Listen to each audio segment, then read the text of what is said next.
I told the guys in the locker room that was really fun there in the second half.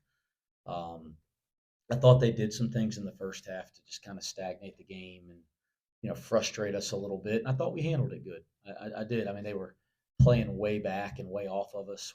We had a scrimmage against Indiana State early in the preseason, and they kind of played us like that, and we struggled with it, and we kind of addressed it after that. And that's why those closed door scrimmages are so valuable. And I thought we were much more prepared, even though we didn't know that's exactly how they were going to play us. We were much prepared for how to deal with it because we had been through that once this year and dealt with it already.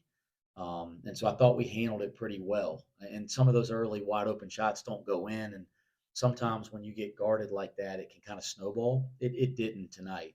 And then all of a sudden the lid comes off the basket and we made some shots. But I did. I thought that run in the second half was fun. It was good to see our defense fuel our running game and sustain itself for the first time. That was what was noticeable to me.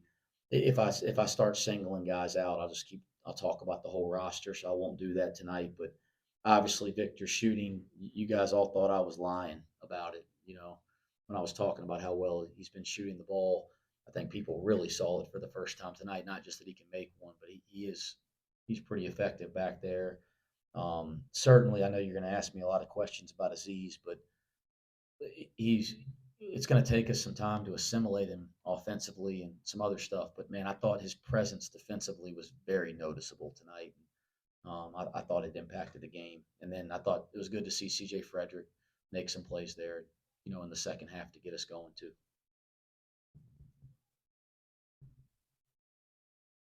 The energy when he came in. I know you've talked about kind of tempering expectations, but it's very obvious this fan base has gotten behind him.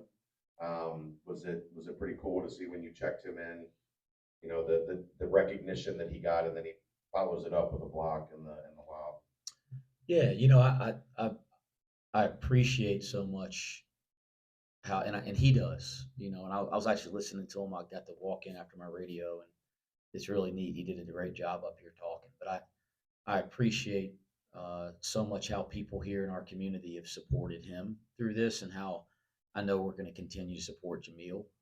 So it's meant a lot to me. It's meant a lot to both of them, and it was neat for him to have that moment, and you could sense the energy right building up to it. My biggest concern, and these are the champagne problems, right? My biggest concern once he got cleared was that we would make it too much about Aziz tonight because our team is so excited. He's so excited.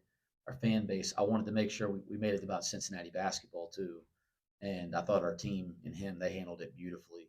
But our fans, our support, it was awesome, guys. It meant a lot to our program. It meant a lot to him. It meant a lot to me. You mentioned Dede Thomas and just wins a lot throughout this offseason. Two turnovers between the two tonight, 17 points, 7 assists. How much has their play fueled you guys through this 5 game winning streak to start the season? Yeah, I thought, and gosh, the two, that's how it is with point guards. The two turnovers, I can think of them pretty clearly right now. So you remember those, but I thought they were great. I thought Day Day to start the second half, among other guys, but Day Day and John defensively to start the second half set a tone. Odie, I mean, those three of them set a tone. Um, and I thought they were in the first half. I thought Jizzle's minutes really mattered. I thought we were at our best when he was in the game in the first half, and I thought that was Jizzle's best game as a Bearcat, best game in college so far. He's got a lot of great games ahead of him, but I thought he settled us down. He made some really nice plays and ball screens. He was solid defensively. Like I was pretty proud of him tonight. He did a nice job. What's it like as a coach watching a guy like CJ get hot like that, score on consecutive possessions? And you remember Fifth Third Arena being that loud and that kind of Yeah, again, that was fun. Our guys that we talked about in the locker room, it was fun. The second half was fun, guys, especially that first 12 minutes or 10 minutes. It was fun. At comparisons, I don't know, it was pretty loud here for the crosstown shootout last year. We came back in the second half, even though we couldn't get over the hump. But it's this place when it's electric is as good as anywhere in the country. I've said it all along. We have to do our part to give people a reason to be like that, and we need this place to be like that all the time.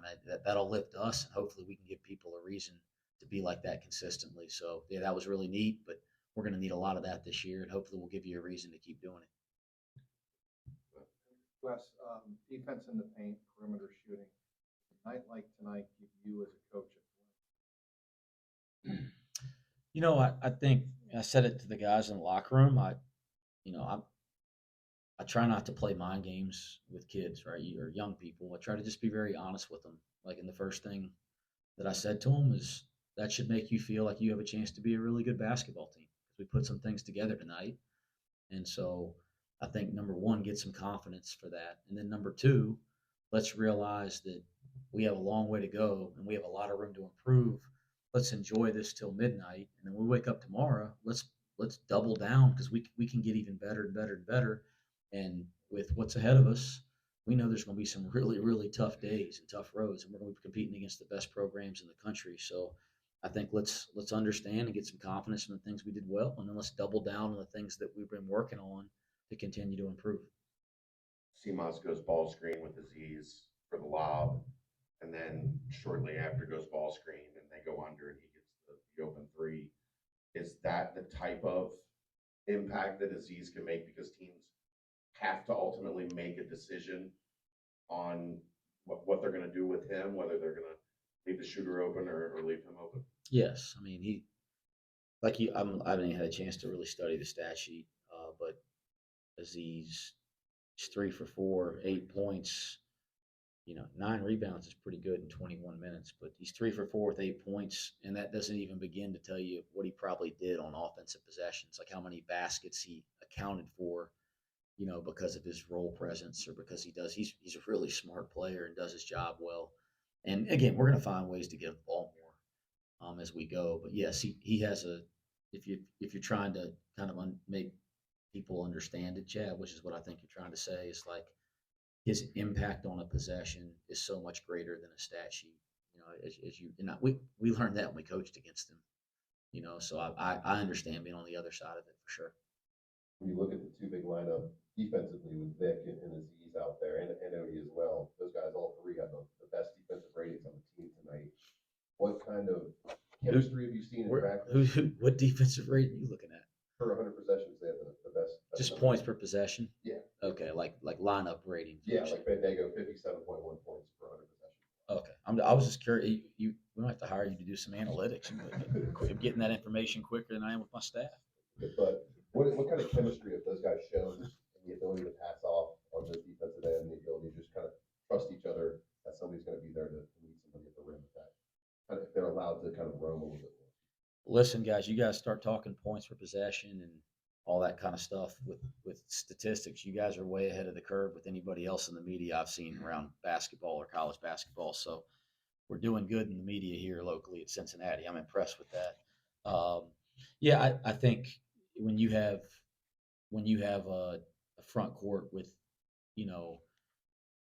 versatility physically, and all three of those guys are physically versatile. They can guard different positions, and then they have athleticism and length, and then they're all experienced players. So like Odie, Vic, and Aziz are all experienced. They're not young. Like you looked at Ndogo tonight for Georgia Tech. He's going to be a really good player. Like I was pretty impressed with him during the game, but he's a freshman. So those three that on our team right now in the front court that played tonight, they have all the ability, but they also have experience. So yeah, that's gonna really it doesn't surprise me that our efficiency defensively with them in the game is at its best because like when you put three guys with length, versatility, instincts, experience out there, it's going to impact possessions for sure.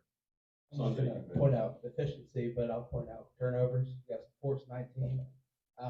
Is that kind of in line with having the front court available to pressure on the outside as well? Yeah, it's like this isn't rocket science. It's very common sense, right? When you have rim protection, you have guys down there that can make guys miss or come block, or then it gives the guys on the perimeter that the ability to pressure harder and have confidence behind that they're going to have rotations behind them.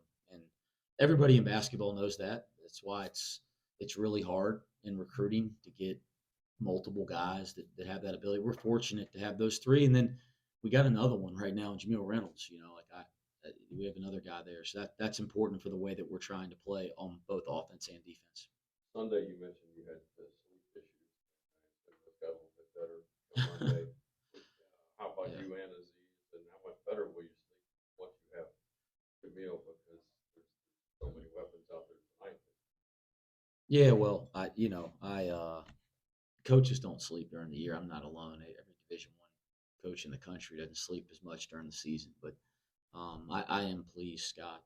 Like I'm pleased that he's out there. I'm pleased that he's not fighting this process. And I'm sure when you guys asked him a question, it's not just what he said. Genuinely, you can see how difficult it is when he answers the question. It was heartbreaking uh, as a coach. And again, we have another guy in the same situation, in Jamil Reynolds, and I'm so you're yeah, I'm still if we're gonna use that analogy, I mean I'll never sleep good during the season, but if we're gonna use the analogy of sleeping good, like I'm not sleeping good yet because we still got Jamil Reynolds, and I'm so pleased that Aziz is with us now and he's out there on the court, and I'm so pleased we're past that hurdle.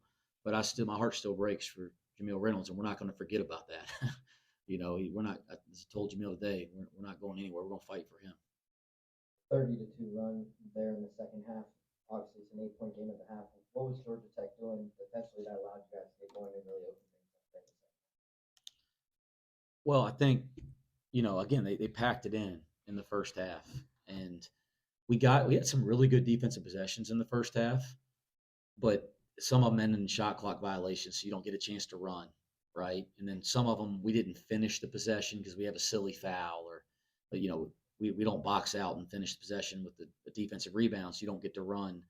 I thought in the second half we finished defensive possessions and they were live ball stops, meaning we get a turnover or we get a defensive rebound, and it fueled our running game.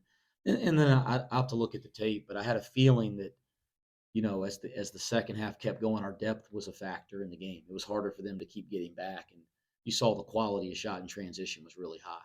Dunks, wide open threes, things like that. Two more.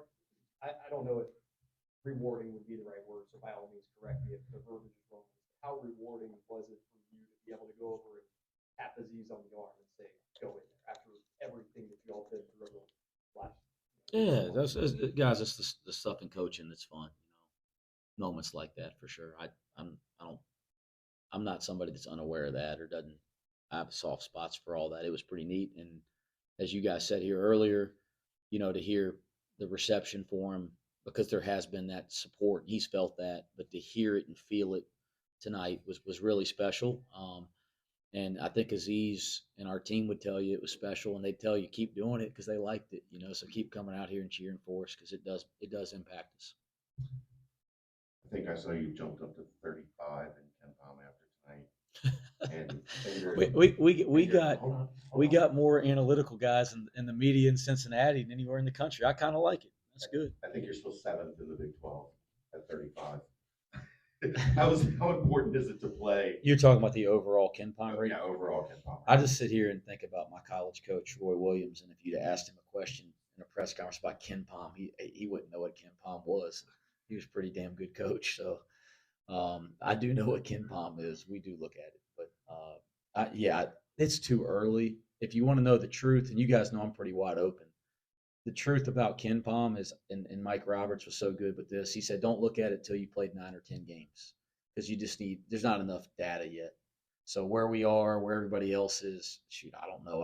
I'll look at it as we get closer to the end of non-conference, and it gives us a better data. But as you said, and I think this was your point, Chad, you get to a high place in some kind of national ranking, and you look up, and it ain't high in the Big 12. And I think that shows you what's ahead. And that's why that I do want kids to enjoy moments and have fun. They work really hard. But when we wake up tomorrow, we're not sitting here going, we're a good team or anything. We got a lot of work to do for where we're going. The point being, I think playing a team like Georgia Tech, high major talent, how important is that as you go through the non-conference, as you prepare for the Big 12? Really important. It's really important to, these games against the top tier teams. It's really important because that's what every night in the Big 12 is, and it's on the road in hostile environments. It's good.